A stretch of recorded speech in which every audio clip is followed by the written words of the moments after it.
Espace naturel départemental, parsemé de mégalithes, le site des Landes de Caujou à Saint-Just est une crête rocheuse formée de roches vieilles de plus de 470 millions d'années.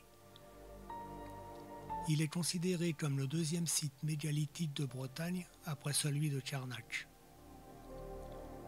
Vaste espace sacré qui fut utilisé pendant plus de 3000 ans par les hommes du Néolithique.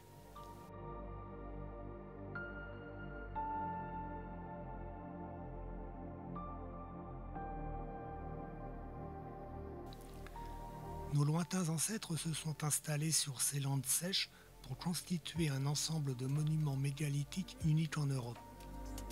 Mégalithes édifiés au Néolithique entre 5000 et 2000 ans avant Jésus-Christ. Alignements, enceintes, tumulus, cairns, dolmens à couloirs.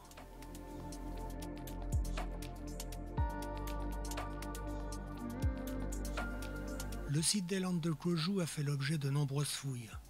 Elles ont révélé que l'édification des mégalithes s'est échelonnée entre 4500 et 1500 avant notre ère.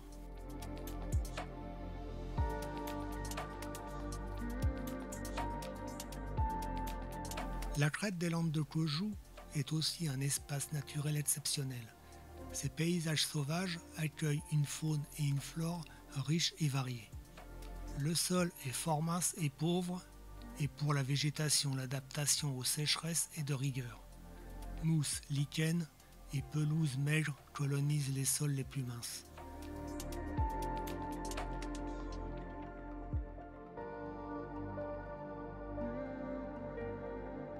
Autour des blocs de granit, la nature s'épanouit dans de multiples couleurs et vous enivre de ses parfums. Au fil des saisons, les Landes de Caujou arborent le jaune des ajoncs, le violet foncé de la bruyère cendrée.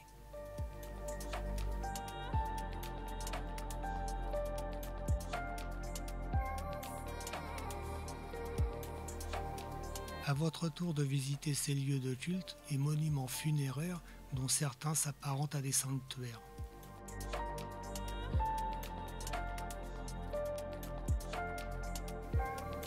Avant d'arpenter le circuit découverte long de 7 km, arrêtez-vous pour découvrir l'exposition permanente de la Maison Nature et Mégalithes. Sur le parcours, des bandes explicatives enrichissent la visite. Au cours de votre déambulation, vous pourrez observer les dolmens de la Croix-Saint-Pierre, le château Bu, le four sarrasin ou encore les alignements des demoiselles de Caujou.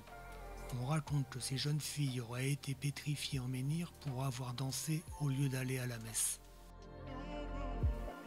Au bout de 3 km, la lande s'achève sur un promontoire rocheux qui vous offre un panorama fabuleux sur le bois et l'étang du Val aux eaux sombres. En contrebas, au pied de la longue crête schisteuse, la falaise offre la possibilité aux amateurs de sensations fortes de pratiquer l'escalade. La fraîcheur du lieu et la faible difficulté des voies en font un site privilégié pour les débutants et les enfants.